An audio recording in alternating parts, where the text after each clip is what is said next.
Halo chess lovers, berjumpa lagi di channel Dunia Catur. Pada video kali ini, saya akan membahas review pertandingan keempat antara Grandmaster Magnus Carlsen versus Grandmaster Alireza Firouzja. Oke guys, langsung saja ini dia reviewnya. Pada pertandingan keempat ini, Alireza sebagai pemain putih dan Magnus pemain hitam.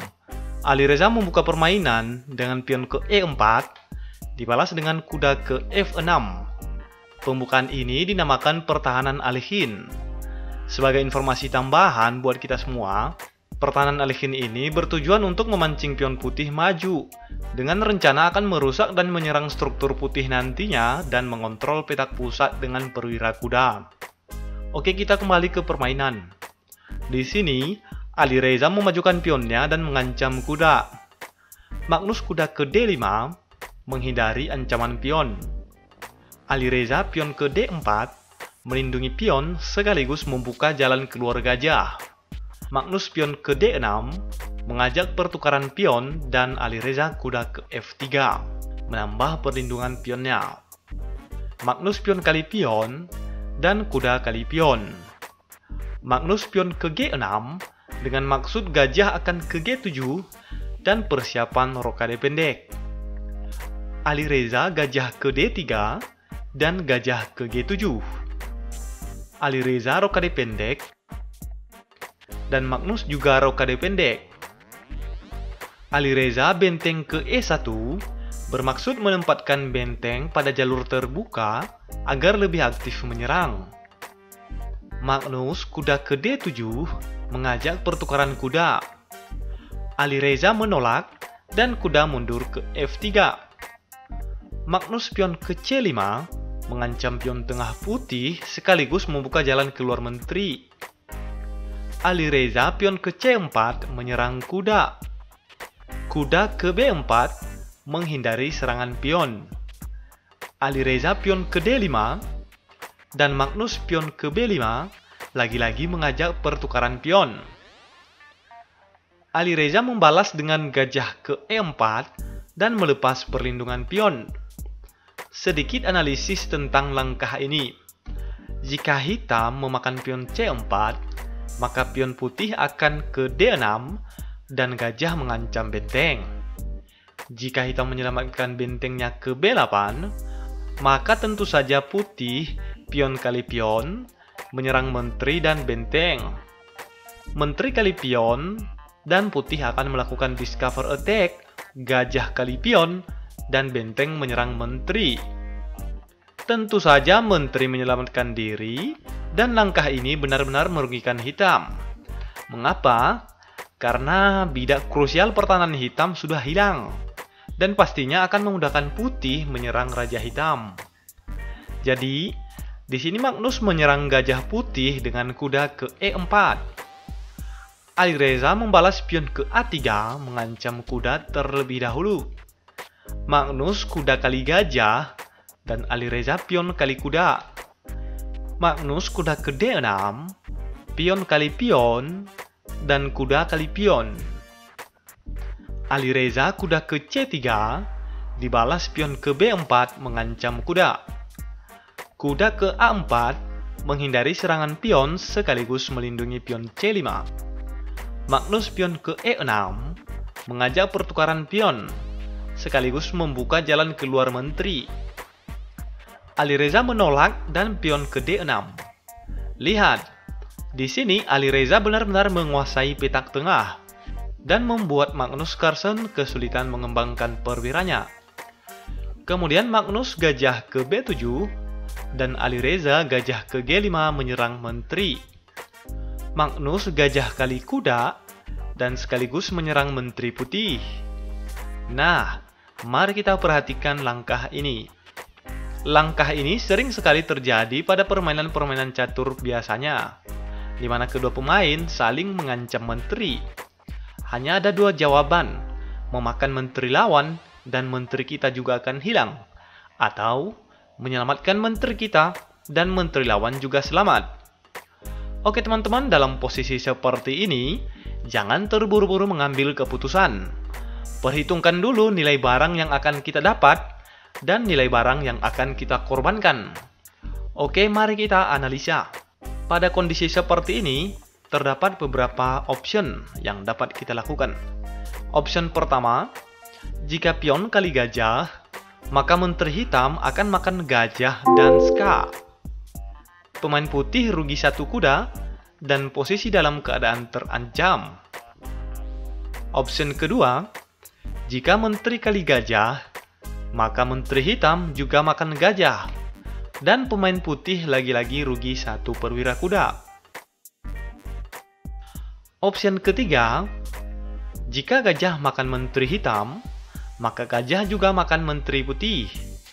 Jika benteng kali gajah, maka hitam juga benteng kali gajah. Dan lagi-lagi pemain putih masih rugi 1 kuda. Jika gajah putih menyelamatkan diri, maka gajah hitam juga kabur. Atau bisa juga memakan kuda A4, lalu putih benteng kali gajah, dan kuda kali pion. Benteng putih tidak dapat memakan pion B4, karena jika benteng kali pion, kuda akan ke D3 dan menyerang kedua benteng putih. Tentu saja langkah ini semakin merugikan pemain putih. Oke, kita kembali ke permainan. Di sini, Alireza menyelamatkan menterinya ke petak C1, sekaligus melindungi gajahnya dan mengancam kuda C4. Magnus membalas pion ke F6, melindungi menterinya sekaligus menyerang gajah putih. Kemudian Alireza pion kali gajah dan Magnus kuda kali pion, dan dibalas pion kali kuda. Langkah ini sepertinya bukan langkah terbaik bagi hitam. Seharusnya kuda bisa ke A5, menghindari serangan menteri sehingga kuda aman dan juga sekaligus memblokade petak C6 untuk menghindari pion maju. Tapi di sini Magnus tidak mau ditekan oleh kedua pion ini. Dia harus mengambil tindakan memakan pion, dan biarpun kuda dimakan pion nantinya, hitam juga masih bisa memakan gajah putih di G5. Jadi Magnus kuda kali pion, pion kali kuda, pion kali gajah, dan benteng kali pion. Jika hitung-hitungan, Alireza dan Magnus sama-sama kehilangan 1 gajah, 1 kuda, dan 1 pion. Tapi biarpun pertukaran perwiranya ini bernilai sama, Alireza sebenarnya lebih unggul dari segi posisi karena pion putih ini benar-benar menguasai petak pertahanan hitam.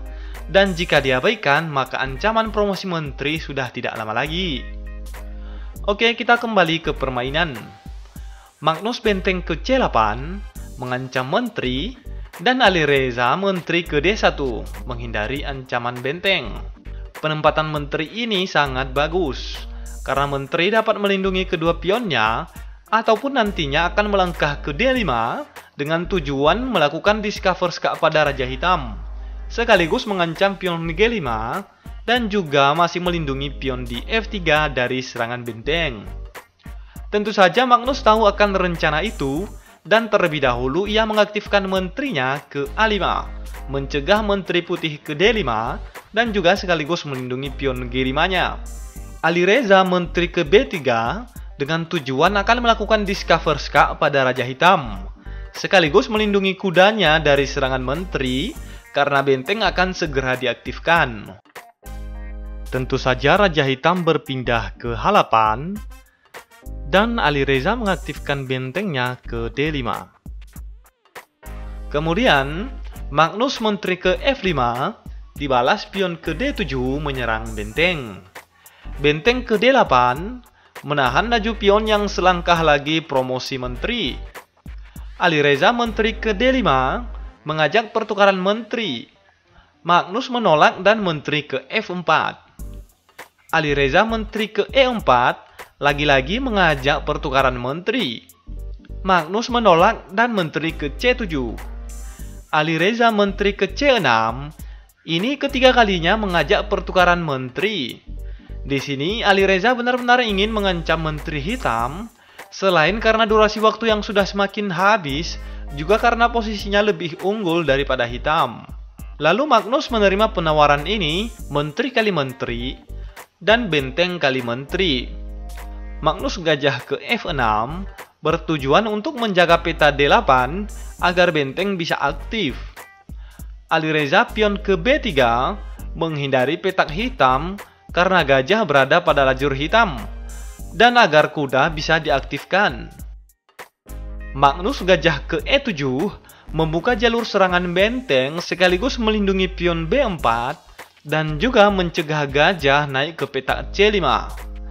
Alireza benteng ke E6 menyerang gajah. Magnus benteng ke F7 melindungi gajahnya.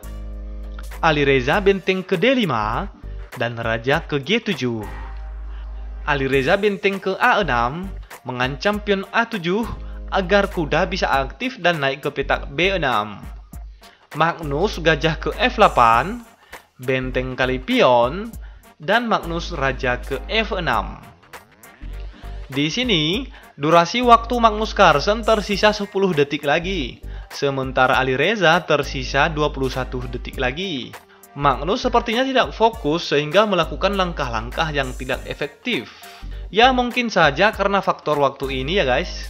Nah, di sini sebaiknya Magnus melangkahkan rajanya ke H6 untuk berlindung di balik pion. Langkah ini pastinya akan membuat pemain putih berpikir agak lama dan juga sekaligus menghemat waktunya sehingga dapat menjalankan langkah-langkah lainnya yang lebih efektif menyerang putih. Oke, karena raja hitam ke F6, ya tentu saja Alireza dengan waktu 0, sekian detik menempatkan bentengnya di A6 dan ska. Raja kembali ke G7. Alireza kuda ke B6, dibalas benteng ke F6. Alireza benteng ke A8, mengajak pertukaran benteng, dan gajah ke E7 melindungi benteng. Benteng kali benteng, dan gajah kali benteng. Alireza kuda ke C8, dibalas benteng ke C6 dengan ancaman ska di C1 atau ke C3 dengan tujuan menyerang pion B3. Alireza benteng ke D3. Sepertinya langkah ini juga tidak efektif. Mungkin saja di sini Alireza berniat melindungi pion B3-nya kali ya. Atau mungkin juga karena pengaruh waktu sehingga tidak sadar kalau pion hitam berada di B4 yang nantinya benteng hitam pastinya akan ke C3 juga dan akan mengancam benteng D3 ini. Oke, kita lanjut. Di sini tentu saja Magnus melakukan ska, benteng ke C1 dan ska. Raja ke G2, Magnus benteng ke C3 dan mengancam benteng putih. Alireza tentu saja menghindari serangan benteng dan benteng ke D4. Benteng kali pion dan kuda ke D6 dengan tujuan akan bermanuver ke B7 dan mengancam gajah. Benteng ke C3 membuka jalan pion. Di sini benteng putih tidak dapat memakan pion ya guys. Karena jika benteng kali pion, maka benteng hitam akan ke D4 dan menyerang pion D7. Lalu Alireza kuda ke B7 bermaksud menyerang gajah supaya pion bisa promosi menteri. Kemudian Magnus gajah ke F6 menghindari serangan kuda. Alireza pion ke D8 dan promosi menteri. Gajah sudah pastinya memakan menteri dan kuda kali gajah. Magnus pion ke B3 dan kuda ke E6. Magnus raja ke F5 mengancam kuda dan kuda kabur ke C7. Magnus raja ke E5 dan benteng ke E4 ska. Raja ke D6 dan kuda ke B5 ska benteng. Raja ke C5 dan kuda kali benteng. Dan di sini Magnus Carlsen kehabisan waktu, sementara Alireza masih bersisa 10 detik lagi. Oke guys, pada pertandingan keempat ini, Magnus Carlsen kalah karena kehabisan waktu. Dan biarpun permainan dilanjutkan, posisi putih benar-benar unggul dan dipastikan memenangkan pertandingan. Oke teman-teman, sampai di sini saja video review pertandingan keempat antara Grandmaster Magnus Carlsen dan Grandmaster Alireza Firouzja. Jangan lupa subscribe, like, dan share ya. Sampai jumpa lagi di video berikutnya.